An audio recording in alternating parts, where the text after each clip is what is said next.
بسم الله الرحمن الرحیم لا حول ولا قوة الا بالله. بسم الله الرحمن الرحیم لا حول ولا قوة الا بالله. توکلت على الحي الذي لا يموت. الحمد لله الذي لم يتخذ ولدا ولم يكن له شريك في الملك ولم يكن له ولي من الذل وكبره تكبيرا. This Sunday I thought instead of having our own, routine online question and answer and discussion, it's good to talk about the theoretical roots of radicalism. To be honest with you, the main reason I thought talking about this was that I found this file, this presentation that I presented a couple of years ago in my files, and I noticed that it is still relevant, and that at the time I only had a specific group of audience, and I wanted to basically present this again, of course after updating it and maybe even recording it so that I can have it and put it somewhere in case it might be of interest to some people. I'm going to talk about 14 points to invest on in order to counter potential radicalism in our education and upbringing of youth. I intentionally called this talk theoretical roots because I do not believe that the main reasons for radicalism is actually about misunderstanding Islam. I think there are other factors that are actually the main reasons: social factors, economical factors, psychological factors, political factors. In fact, I think most of the people who we might call them radicalized people or extremists in Islam, they don't even have any sort of specific understanding of Islam. I think these are just people who, for some psychological or social factors, have found Islam a platform to take revenge on the system or to fulfill their own personal psychopathy desires. So that's the reason that I said it's theoretical ones that I want to talk about. They are still very important. So 14 points, and I go through them one by one, and obviously I will not be able to spend too much time on each one of them, going into all the details about it and bringing up all the verses, but I'll try to briefly explain them. The first one, not differentiating between non-Muslim and kafir. So huge misunderstanding among Muslims, not maybe all Muslims, but some groups of Muslims. A non-Muslim is a person who is not Muslim, as the word itself says. A kafir is one who rejects the truth despite recognizing it, or rejects opportunity to know the truth despite realizing a real opportunity.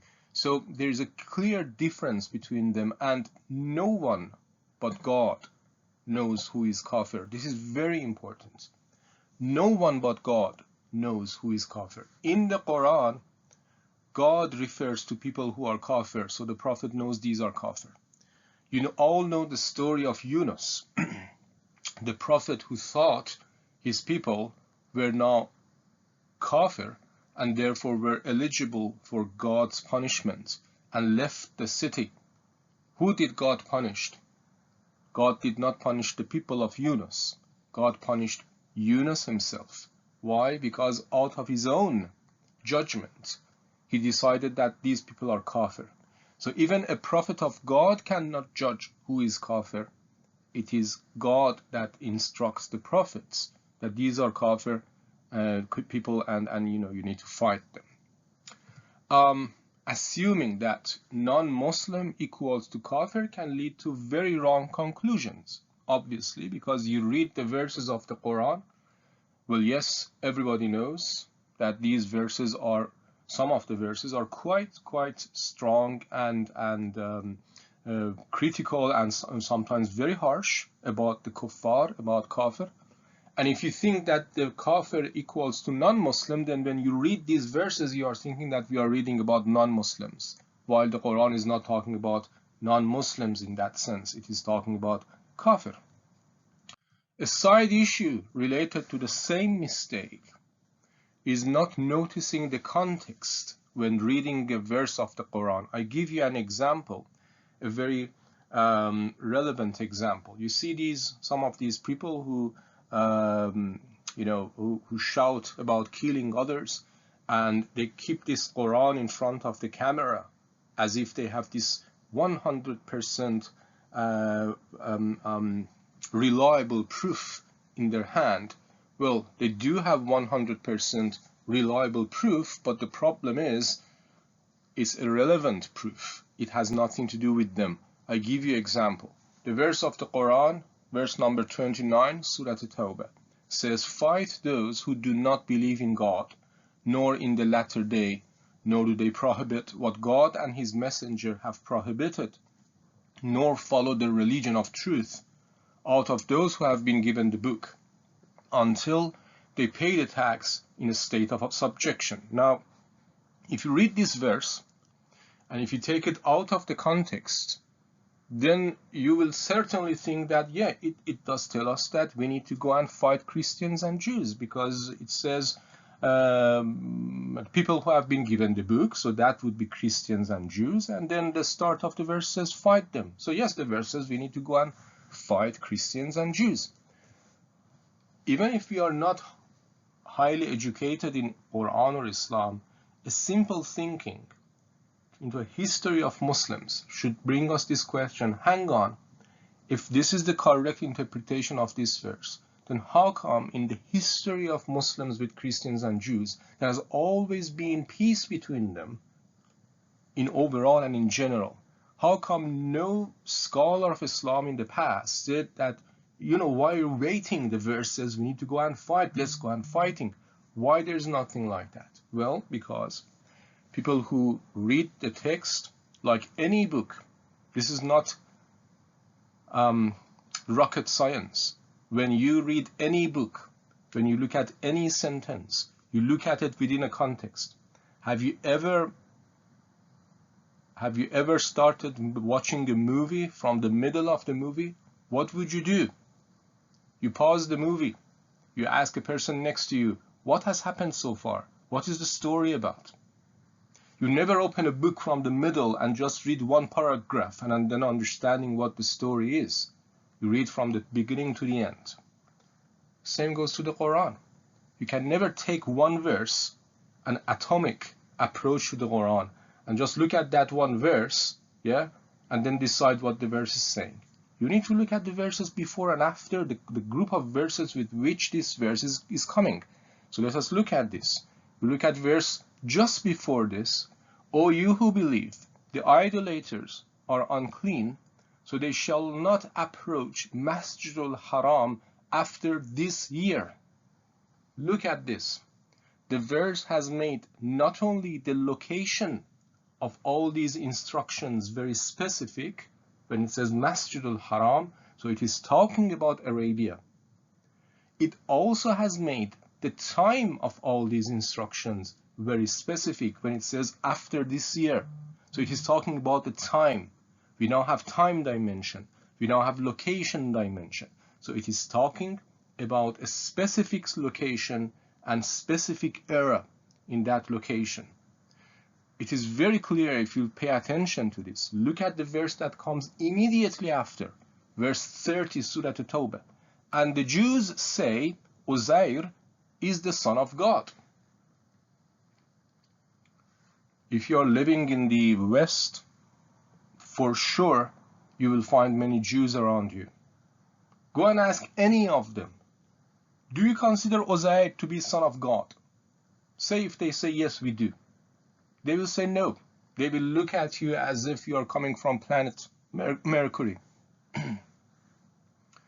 That again goes back to the context. So it is talking about specific groups of Jews who were at the time of the Prophet in Arabia. Them or their ancestors had a view that is the view that this verse is referring to. So when you look at this, then you realize, all right, it is not about our time. It is not about every Jew and every Christian. It is about Jews and Christians at the time of the Prophet in Arabia. This is what the Quran is talking about. Right. Let me go on.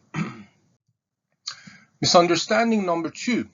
Misunderstanding the criteria for going to heaven or hell.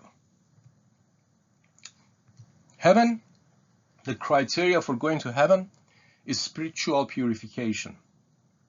قد أفلح من زكاها. Spiritual purification. The criteria for hell is arrogance, attitude of kufr, knowingly being in the wrong path. In many of my writings, in many of my talks, in many of my questions and answers, I have talked about this in very detail. So I don't want to spend time trying to prove that to you. I think the audience of this talk already have seen some of those. If you haven't seen some of those reasonings that I have brought, please go back to my website, look at some of the questions and answers, and you will find the verses, many of them, to show that. Muslims only go to heaven and non-Muslims go to hell. This understanding goes directly head-to-head against the Quran. The Quran condemns this way of thinking and says no. Read Surah Al-Baqarah. Read the Surah Al-Baqarah. The whole, one of the main messages that God is giving in Surah Al-Baqarah is to criticize any sectarian belief in terms of only us will go to heaven and others will not go to heaven. Numerous verses of the Quran rejects this understanding. Among many of them, you can read this one. It will not be in accordance with your desires, Muslims, nor the desire of the people of the book. He who does wrong will have the recompense thereof and will not find against God any protecting friend or helper.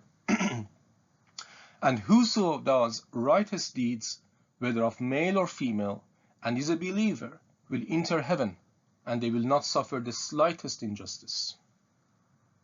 Okay? So the criteria is not whether you are called Muslim or Jew or Christian, etc., etc.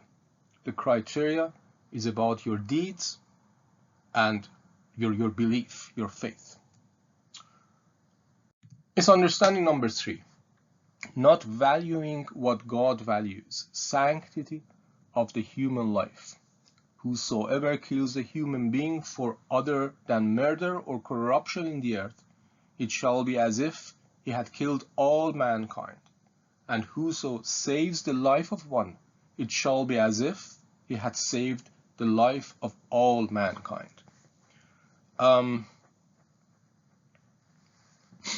When you read the seerah of the Prophet, you will find that there has been very delicate attention to who to fight, who to not fight, who should be harmed during the fight, who we should not harm during the fight.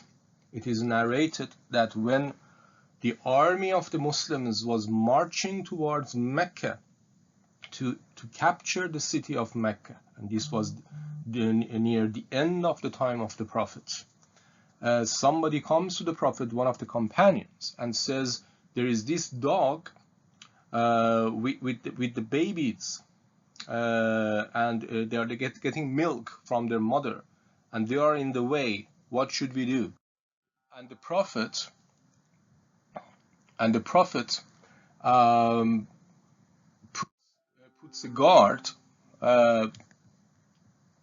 puts a guard next to that dog, according to the hadith and report, to make sure that people will not disturb this dog. Compare this with a person who somehow brings injury, brings death to a mass group of people, and the argument is that, well, you know, if they do not deserve it, then they will go to heaven. Compare the two ways of thinkings. Islam, like all the Abrahamic religions and all the spiritual ideologies, gives huge importance to life, and sanctity of life. Nothing is more important than that. Some of the scholars of Islam say that if you need to abandon a wajib thing in order to save life of a human being, you should do that. If you find that if you fast, you cannot save this person, you should not fast. If 1 minute is remaining for the time of prayer, if you do not do your prayer in the next 1 minute, your prayer is due, and you have a choice between saving the life of a human being and doing prayer, Islam tells you you need to save the life of the human being. And human being here means human being. It doesn't mean what kind of human being. Do we know answer to two serious questions? What is the purpose of jihad at our time? And for what crimes capital punishment can be implemented? I go through this very quickly. As I said, we don't have time for me to elaborate on these and bring verses of the Quran, etc. I've written about this in other places, but I'll just go through them quickly. Jihad, the purpose of jihad is to curb oppression. In the Quran, that is called fitna. Conditions of jihad: it needs to be led by state, a legitimate one. It cannot be done by one individual or group of people, group of friends who have come together. It needs to be open announcements. Okay, so we are having jihad against this group, against this country. It needs no civilians to be hurt. No civilians is to be hurt. Okay, this bringing so-called jihad into the cities by bombing and all that among civilians is unheard in Islam. Is unheard in Islam. You do not find any instances of this in Islam. Jihad in Islam has always been in the battlefield. Agreements to be observed. Prisoners not to be harmed. Remember, in the Battle of Badr, the prisoners among mushrikeen, the worst people in that time, the enemies of the Prophet, Muslims used to, by the direction of the Prophet, Muslims used to treat them better than their own families when they were their prisoners, and other conditions. And what about capital punishments? Capital punishments, according to Islam, can only be for the following reasons. Sorry, just 1 second. Yeah. Murder, if the family of victim demand it, and aggressive criminals who create anarchy in the land and do not deserve any leniency, like armed bandits. Only in these two conditions, capital punishment is allowed in Islam. Even in these cases, the judge may say, okay, capital punishment is not needed, but it is allowed. And even in these two cases, it is the state that is responsible for capital punishment and needs to implement it, not the individual, not the family of the victim. Let me move on. Number 4, forgetting and misunderstanding the concept of advising each other to good and advising each other against bad, ma'ruf and munkar. We were supposed to be a community, as the Quran talks about it in Surah Al-Baqarah. Tilka khayra ummatan. You are the best people. And then when the Quran says why you are the best people, it says because you advise each other to do good things and advise each other against bad things. Muslim community was supposed to be a community that instead of having their eyes out and criticizing every other community, their eyes were mostly within themselves, criticizing themselves, looking at each other, looking at my brother, at my sister, at my children, at my friend, neighbors, and if I see something that is not right, correcting it. If I see something that is not good, advising them about it. And it is about ma'ruf and munkar. What is the meaning of ma'ruf and munkar? The Quran has never listed what is ma'ruf, what is good, because ma'ruf is defined, is known by its own definition. Ma'ruf means something that is urf, something that the population agrees that this is good. Munkar is something that the population, human nature knows that it is bad. So if I ask you, for instance, what is ma'ruf, what is munkar? Which one of these are correct examples of advice to ma'ruf and advice against munkar? Read your prayers on time and do not miss them, or answer with honesty and do not cheat. Which one of these is ma'ruf, is amr bil ma'ruf and nahy anil munkar? The correct answer will be option B, not option A. Yes, of course, advising others to read prayers in the Muslim communities is a very good thing to do. I'm not saying don't do it. Do it. But that is not amr bil ma'ruf and nahy anil munkar. Amr bil ma'ruf wa nahy anil munkar would be to advise to something that the nature of a human being, uncorrupted human being, agrees that it is good, and nahy anil munkar would be something that the nature of uncorrupted human beings agrees that it is bad, like advising the people to answer with honesty and not to cheat. Number 5, how good we are in criticizing our own community, Muslims, and that actually is coming from number 4 that I talked about. Do you instruct people to be good and neglecting your own soul while you read the book? Don't you apply reason? O you who believe, be maintainers of justice, bearers of witness for God, even if it is against your own selves or parents or near relatives. Let me give you an example of the Prophet ﷺ. 2 of the companions of the Prophet in Medina go and walk in the Jewish area of Medina. It was a very dangerous area at the time because there was this difficulty and conflict between Muslims and Jews in Medina at the time. One of the companions is killed by a Jew in that community. So there are 2 companions. Jews attack one of the companions. They kill him. The other one manages to escape. He goes to the Prophet and he says, I was there with my companion. Jews killed him. The Prophet calls the representative of that Jewish community to come to them. So it is not like the court. The Prophet is the judge. He is sitting there. The representatives of the Jews are there, and that companion is also there. The Prophet asks the companion, what happened? He says, I was walking with my friend in the community. They attacked him. They killed him. They even wanted to kill me. I managed to escape. The Prophet asks the Jews, what happened? They said, we have no idea. We don't know these men. They never come to us. We have no idea. The Prophet goes back to the companion. Do you have any witness?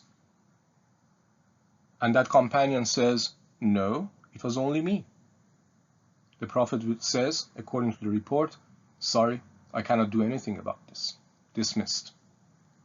Just imagine this. This is Prophet of God.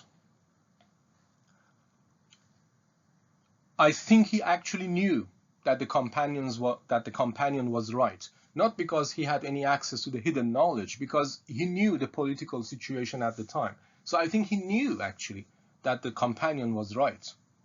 But the companion did not have enough evidence. Not an evidence that would be enough for the court of justice. A court of justice where the Prophet is the judge. The Jews were not just Jews. They were the enemies of Muslims at the time. Muslims knew that they were plotting against them every day. The Prophet, as a head of the state, he could simply say, the hell with witness or anything. I will use this excuse and I will just, attack all them. But he said, no, we cannot do anything about it. This is qist, this is justice, okay? How close some of us Muslims are in our thinking to this way of thinking that I just described for you. And if we are not, then how good we are in criticizing our own community. Number 6, obsession with recognizing haram and lenient in following the wisdom and morals. Okay? Some of us Muslims are very good in trying to find whether something is haram or not, and what Islam says about this, what Islam says about that. I have an iPhone. What Islam says about using iPhone. I have an iPhone and I put it on speaker. What does Islam say about putting something on speaker? We seem to be very delicate about every detail of these ingredients of our life. Yeah. Have you ever seen a fellow Muslim brother or sister looking with his or her glasses very carefully into the ingredients of a product? Oh, what is this thing? Let me see. Wow, dextrose. Okay, let me search dextrose. What is dextrose? Is it haram? Is it not haram? Have we ever looked at the ingredients of our behavior, ingredients of our conversation, ingredients of our soul with same sensitivity, with same delicacy? How many hadiths we have in which the companions of the Prophet were discussing the ingredients of a food?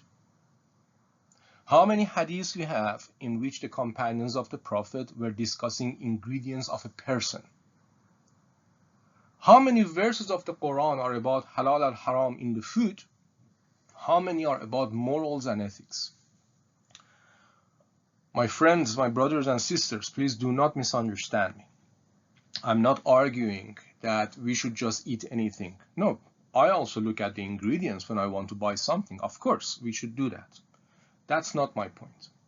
My point is, if we have the least understanding of Islam, then if I give attention of 5 out of 10 to understand whether a piece of chocolate is halal or haram for me, then I need to give attention of 10 out of 10 to see if something in my behavior is against Islam or is it not against Islam.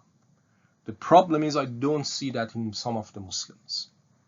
I see the same Muslim who cheats, who lies, who makes fun of the others, who fully have misunderstood the Quran, who does everything against the Quran. When it comes to food, oh, Allahu Akbar, Subhanallah, is this halal, is this haram? This is losing the conscience.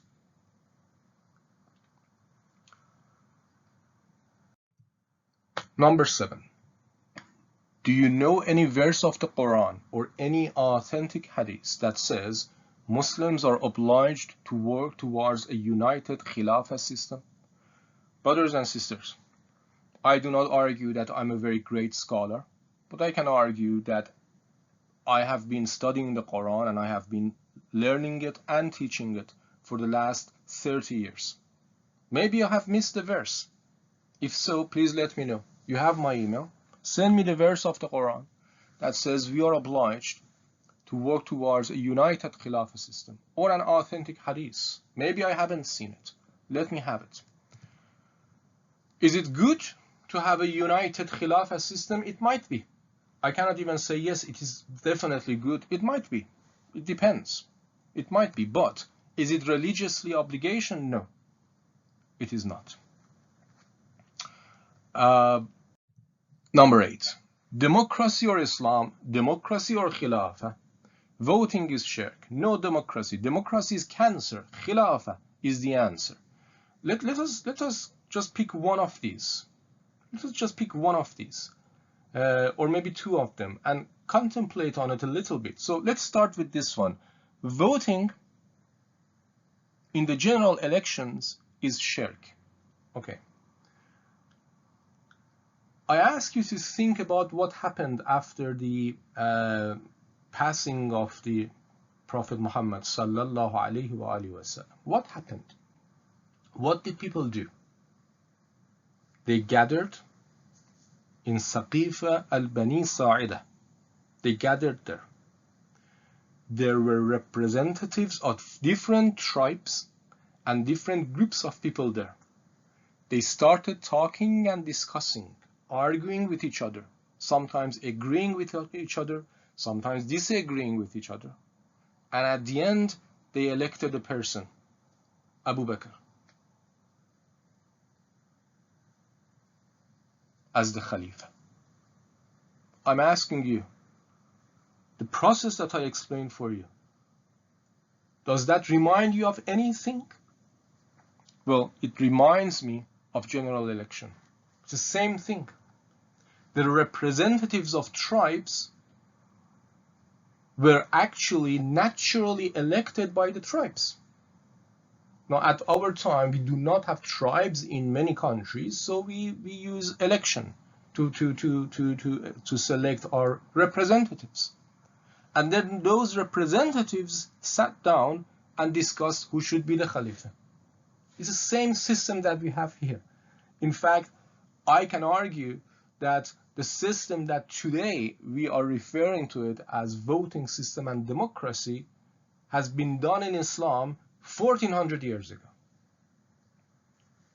Democracy is cancer, Khilafah is the answer. Really? What kind of Khilafah are we talking about? Yes, if you are talking about the Khilafah of some of the Khulafa at the time of Bani Umayyah or Bani Abbas, then yes, definitely that is something totally different from democracy, because the Khalifa was not chosen. The Khalifa was simply brother or son of the Khalifa before him, and he would just in a dictatorship way instruct people what to do. However, if we still value and believe in the terminology that we used to have, Khulafa al-Rashidin, the first righteous Khulafa, the first guided Khulafa, yeah, Abu Bakr, Umar, Osman and Ali, radiyallahu anhum. If you're talking about them, then it wasn't like that. Number one, they were all in one way or another elected by others. Number two, the decisions that they would make was coming out of consultation. Umar was the first Khalifa in Islam who actually had a council coming together every week or every month, sitting down, discussing the affairs of the Khilafah and deciding what to do. So I would say with very confidence that the brother or sister who says democracy is cancer or voting is shirk has absolutely no idea, number one, has absolutely no idea what democracy and voting is, and worse than that, has no idea what the history of Islam and Muslims is. We are proud to have a verse in the Quran that is the basis of democracy. وَأَمْرُهُمْ شُورَى بَيْنَهُمْ. Their affairs are being done by consultation among them. We are proud to have that. We don't have that sort of verse in any other book as scripture, as far as I know. Of course, I'm not expert in other scriptures, but I don't know that. We can argue actually that the seed of democracy is being referred to in the Quran. وَأَمْرُهُمْ شُورَى بَيْنَهُمْ. Their affairs are being done by consultation. Do we have right to demand Sharia in a non-Muslim country? Again, my brothers and sisters, this is something totally new. It's in fact a little bit funny for somebody who knows about Islam and Quran and history of Muslims. It's a bit funny as well.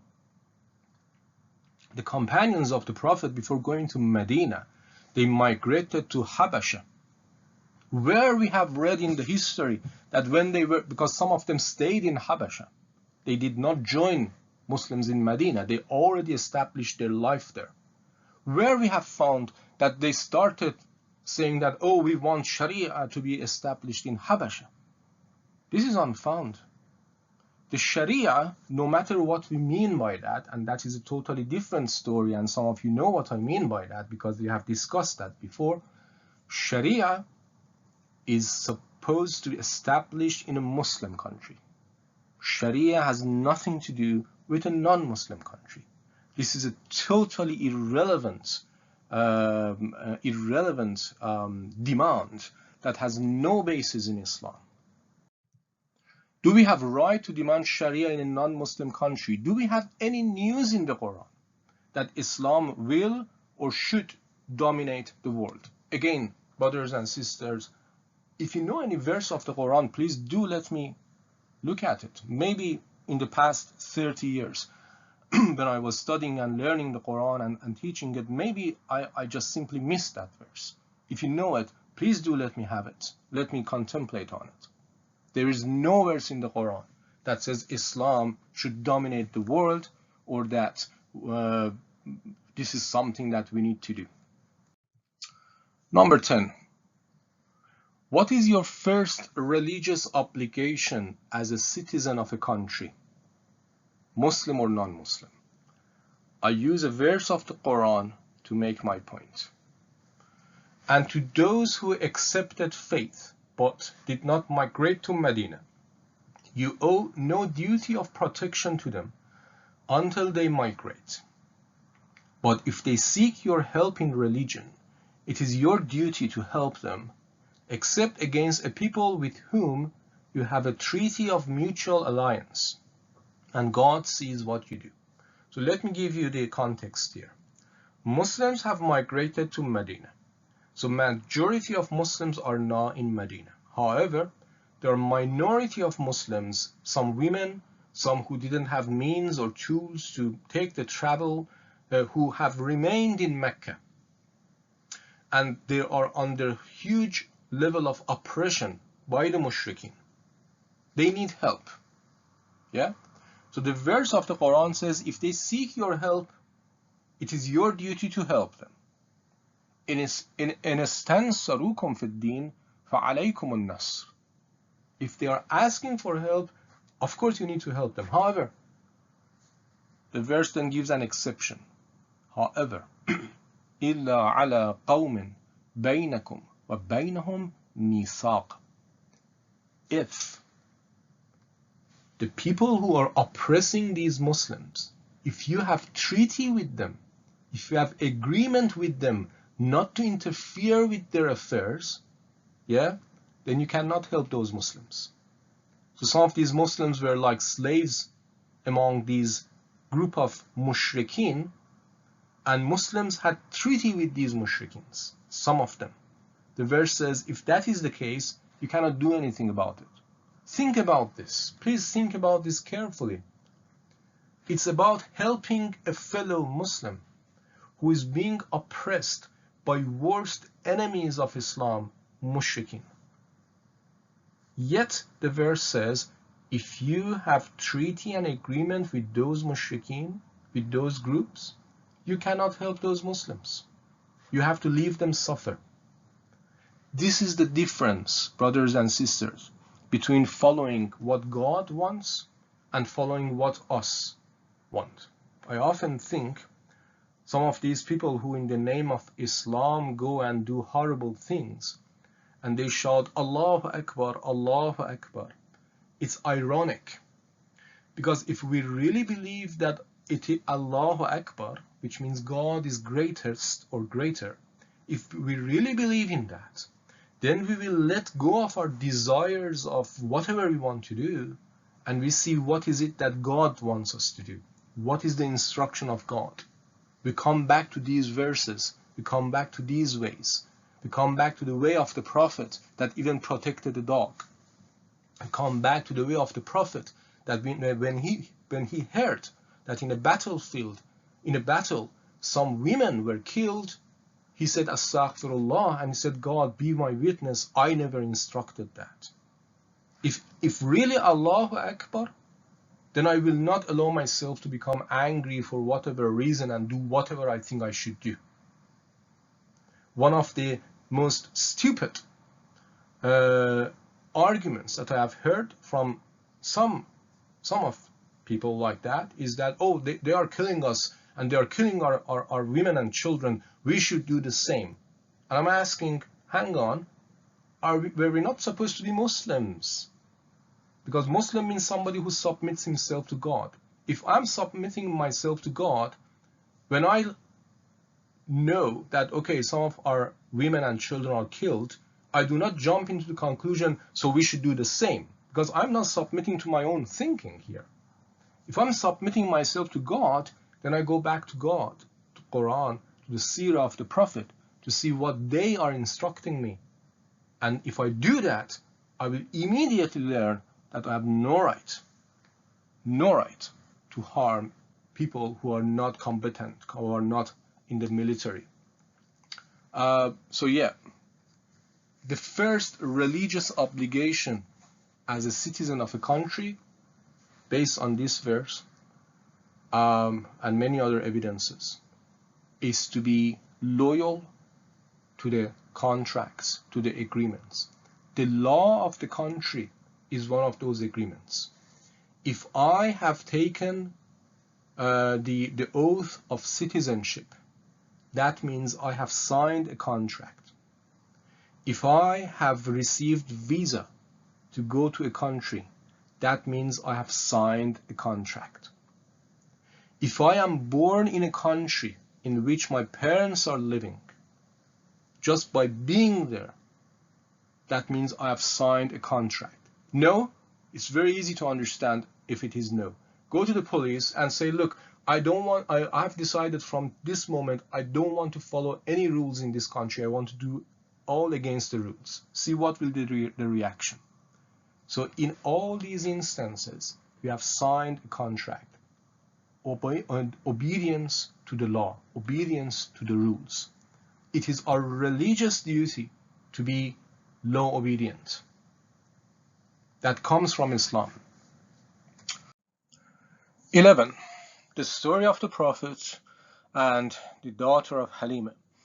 So, as you know, Halima was the lady who was from Sahara, a Bedouin lady who breastfed the Prophet when he was a baby. This was a custom among Arabs at the time.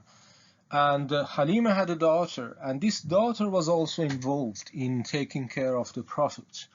Now, many years have passed, like more than 40 or 50 years, and the Prophet, I think definitely more than 50 years has passed, and the Prophet is now in Medina. He is a prophet, he is the Prophet, and he is the head of the state. And they bring Halima to the Prophet. And as soon as they bring the daughter of Halima to the Prophet, which is basically sister of the Prophet by the way of breastfeeding, which we call it in Islam a rizai, sister. As soon as the Prophet realizes that this is actually his sister, the one who took care of him, according to the reports, the Prophet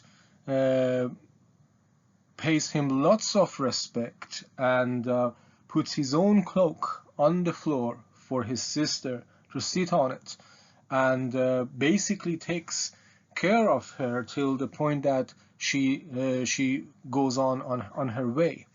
And I want to use this to basically, refer to this point and ask this question, that this gratitude, this thankfulness that we see in the Prophet, in the life of the Prophet, gratitude and being thankful to anybody who at some point in his life has done any favor for him or has helped him, this is something that we need to follow as Muslims. Now, the first time I was presenting this talk, it was the so-called Islam Awareness Week in Bristol, and I was in Bristol University, and I was presenting this there.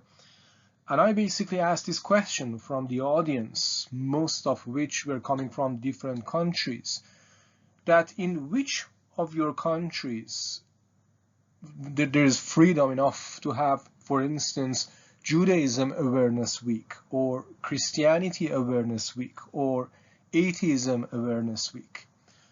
Do notice that although we Muslims are all very peaceful, but there are some so-called Muslims in the past that had created lots of violence in this country in the name of Islam, yet we are allowed to have Islam Awareness Week, and if we consider it to be our right, and this right has been given to us, and if in any occasion we find that, oh, some of these rights are not being treated correctly, then we will criticize the system, and we do have every right to criticize it, but we do have this freedom.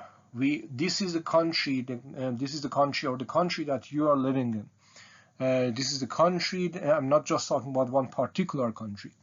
Most of the countries that you are living in, these are the countries that have accommodated you, have accommodated your children, have given them education, most probably have given you suitable jobs, and is basically taking care of you.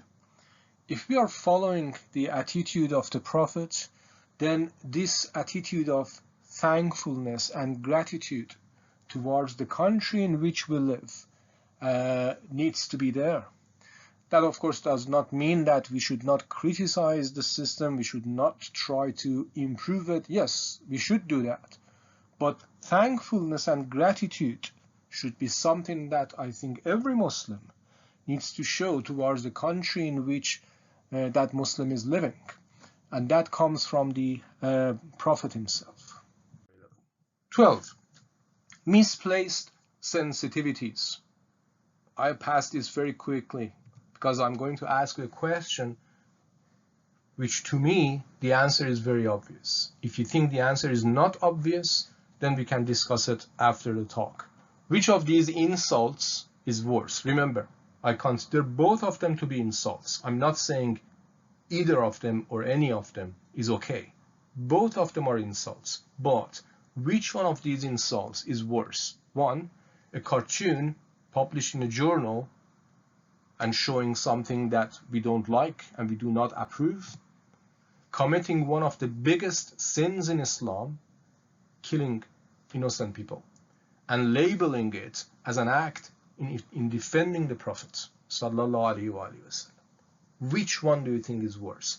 Where should be our sensitivities? Which one of these really has brought harm and damage to Muslims and Islam? Think about it. Number 13, which needs a little bit more elaboration. Our traditional education system. There are some problems with that. Now, I should acknowledge and appreciate that because there are people coming from different backgrounds. I'm talking about the traditional education system in Islam that I saw in this country, United Kingdom. Okay, you may have a different experience, and your educational system might be very good. So I'm not generalizing it. Remember, we are talking about theoretical sources of radicalism. So I'm talking about the effect of this type of education system. Number one, sectarian. Okay. Let me give you personal experience. So although I could, and I am teaching my own children, like any other parent, you would like your child to go and learn something outside of the house. So we did have this place that was close to our house, and there was this Muslim brother who was to some extent educated about Islam, and he would teach to children about Islam.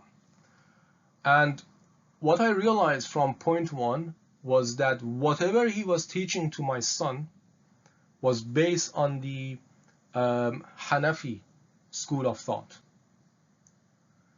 And when I would then tell to my son that, well, you know, okay, this is true, but that is the Hanafi point of view. You know that there is a Hanbali point of view, and then there is a Shafi'i point of view, and then there's a Maliki point of view, and then there is a Ahl Hadith point of view, and then there is a Shia fiqh point of view. And my son had no idea what I was talking about.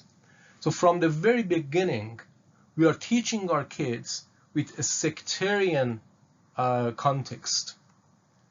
There's no problem to, you know, if for instance, let's say this community are all Hanafi people, the parents are all Hanafi, so we want to teach our children the Hanafi way of doing things. That's fine. There's nothing wrong with that. However, with the condition that we introduce this to the students, we tell them, look, there are different ways of thinking about Sharia. There are different ways that people are doing prayers and all that.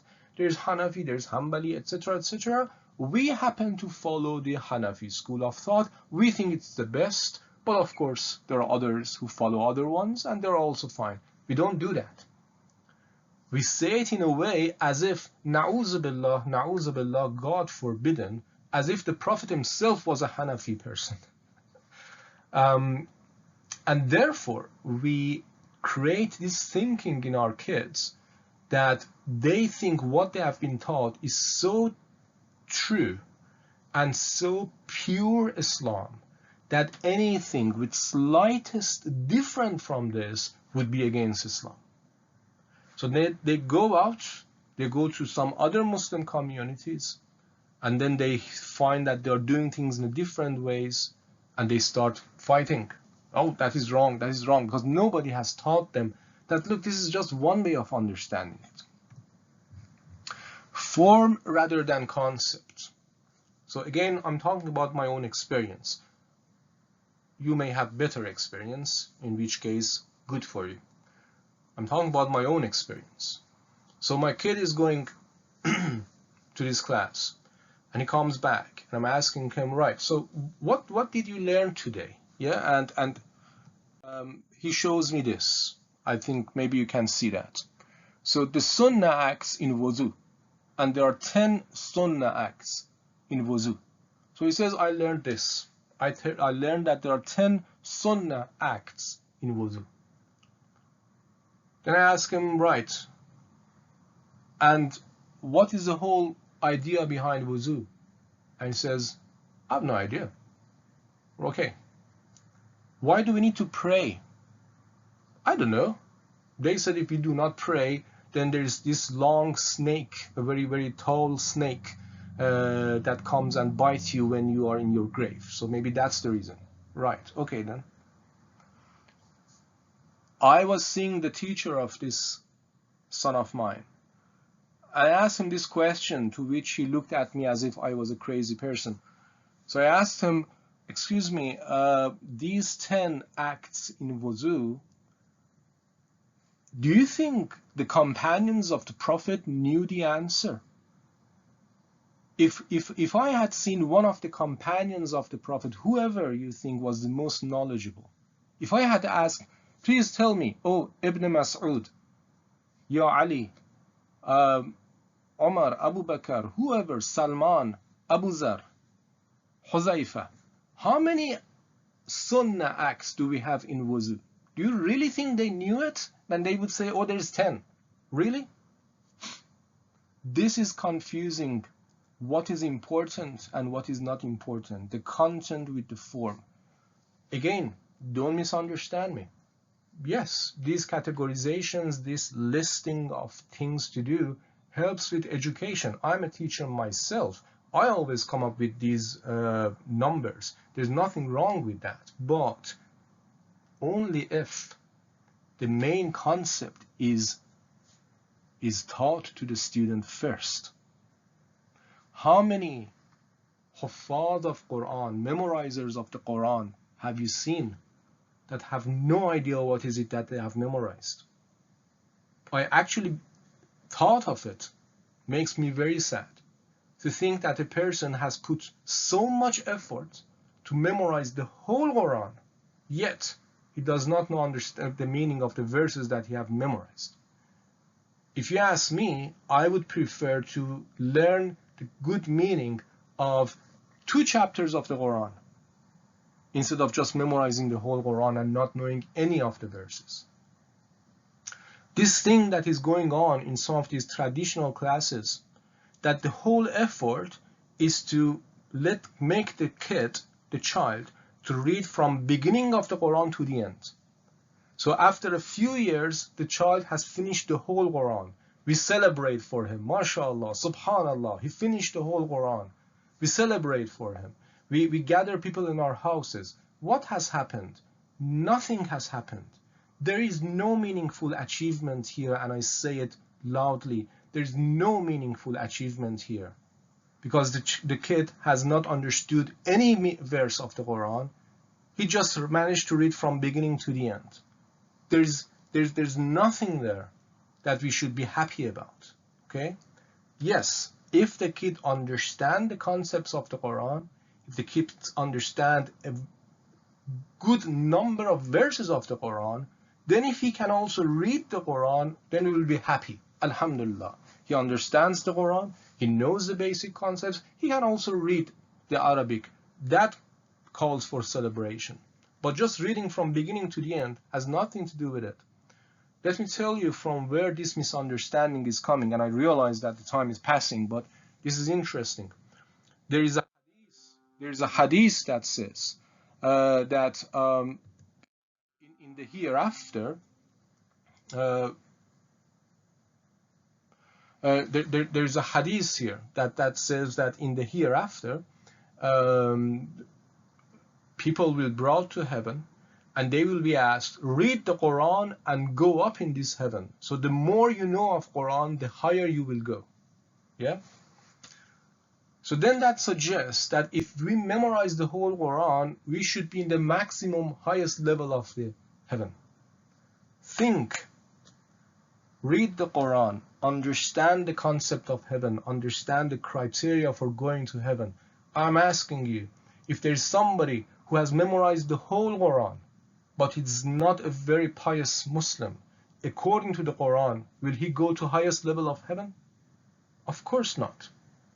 Some of the most pious people in our time and in the past among Muslims, many of them, most of them, had not memorized the Quran. So are they going to be in the lowest level of heaven? And that young boy who in his behavior is doing nothing different from an ordinary Muslim, but happens to memorize the whole Quran and not even understanding any of it, he will be higher level than that pious person? That doesn't make sense. What is the meaning of hadith? Remember, the hereafter is the time that yakshiful ghita, this hijab, this cover from in front of our eyes will go off. We see the reality of the things. The hadith is not talking about memorizing the verses of the Quran. The hadith is talking about us being illustration of the verses of the Quran. When the Quran says, قَدْ أَفْلَحَ مَنْ تَزَكَّى, the one who purifies himself, the one who please stop sending any notes just now because you interrupt me when you do that.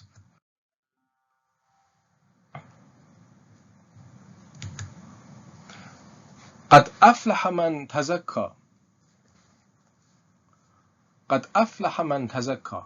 Verily the one who purifies himself will be in the best places. He will be in heaven. He will be saved in the hereafter. If I am doing tazkiyah and I'm on the path of tazkiyah, then I have captured that verse of the Quran. So that would be the meaning of read the verses and go up. وَالْعَصْرِ إِنَّ الْإِنسَانَ لَفِي خُسْرٍ إِلَّا الَّذِينَ آمَنُوا وَعَمِلُوا الصَّالِحَاتِ. Human being is in loss except those who believe and do good things. If I believe and do good things, then I have captured that verse. That is the meaning of hadith. Read and go up would then mean how much of this Quran you have actually practiced. So sectarian, form rather than concept. Who is scholar? And I tell you, my brothers and sisters, many of us, our criteria to understand who is a scholar is as simple as the appearance of the person. Look at these three photos. Now I know some of you may know some of them. I'm asking you, if you are in a mosque and these three gentlemen are there and you want to pray behind one of them, which one would you choose? I guarantee you many people go for the middle person, for this person. If you have a religious question, which one of these three you will go to ask your question? I guarantee you most will go to this person. If these three people are sitting in the panel and you start asking them questions, which one would you think will have more knowledge about Islam? I guarantee you many people believe it's going to be this middle person. Let me introduce you to these people. This one at the top is Professor Abdullah Said, Australian scholar of Islam with many articles and books on difficult contemporary issues in understanding Islam. This one is Khalid Abul Fadl, Professor of Islamic law, a jurist, a mufti, author of many books on Islam. So who is the third person? He is a Muslim model for photo selling websites. So if these three are on your panel, you can ask any questions about Islam from Abdullah Said and from Khalid Abul Fazl. As for this brother, you can ask him any questions about how to make photos, how to take photos, how to put them on the website. How many of these people do you know? Do you know this lady? Do you know this lady? What about this one? Maybe this one? What about this one? Or this one? Or that one? These, my brothers and sisters, are scholars of Islam. And the only reason that many of us do not know them is that they happen to be female, not male. I don't have time to introduce all of them to you. We can quickly look at some of these small biographies and descriptions that I have put there. My message really is that we have a huge misunderstanding about who is a scholar, who is a pious person. We look at the appearance. The other thing is that we think that a scholar is the one who always comes up with the same way of thinking as the traditional thinking of Islam. As soon as somebody comes up with a thinking that is different from traditional thinking, we quickly say, oh, but he's not a scholar. You know that. He's not a scholar. But if he says exactly the same thing that for 500 years all the scholars of Islam have been said, if you just repeat the same thing, mashallah, what a scholar, what a knowledgeable scholar. And we do not realize that we are just facing a person who is like a talking book, because he's just saying the same thing that every other person is saying. So I encourage you to take note of some of these names and go and read about them, especially the ladies in our group. I think it is really your responsibility to help us to know better some of these female scholars. Dismissive of new understandings, which I already explained. Instructive base rather than research base, devoting the brain to the views of one scholar only. In my own teaching, I normally try to avoid that. So, when people ask me, this is the verse of the Quran, what is the meaning of it?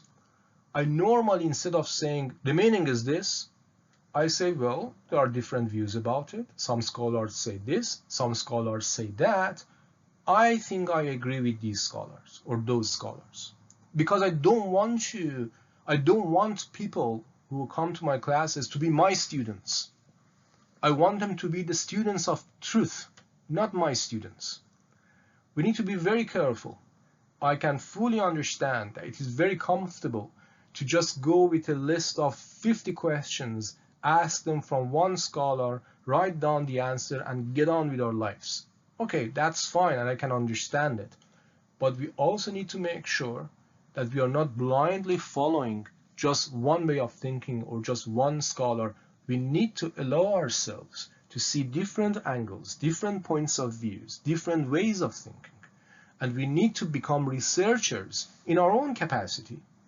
Not a scholar, just a researcher in our own capacity, rather than just followers. A researcher can be as simple as just asking one scholar and then asking another scholar as well. Just as when we go to a doctor for something very important, we sometimes like to know the opinion of a second doctor. Number 14, which is the last one, forgetting one of the most important qualifications that God wants a Muslim to have, that is patience, sabr, having a big heart, tranquility. What this verse is talking about, وَعِبَادُ الرَّحْمَنِ الَّذِينَ يَمْشُونَ عَلَى الْأَرْضِ هَوْنًا وَإِذَا خَاطَبَهُمُ الْجَاهِلُونَ قَالُوا سَلَامًا. And the servants of the compassionate God, those who walk on the earth in humbleness, and when the ignorant address them, they say, peace, peace on you.